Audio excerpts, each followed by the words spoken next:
Assalamu Walaikum. Hello friends, how are you? Welcome back to my another video. In this video, I am going to show you how to add click sound to transition in Microsoft PowerPoint. Let's get started. At first, you have to go transition menu.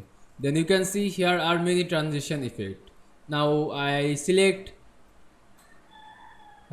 cube transition, click it. Now we can add click sound to transition.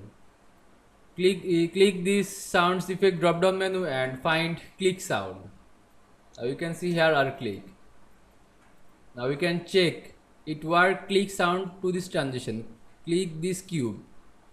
Now you can see we add click sound to transition in Microsoft PowerPoint very easily. I hope you enjoyed my video. Please like, comment, share and subscribe my channel. Thanks for watching.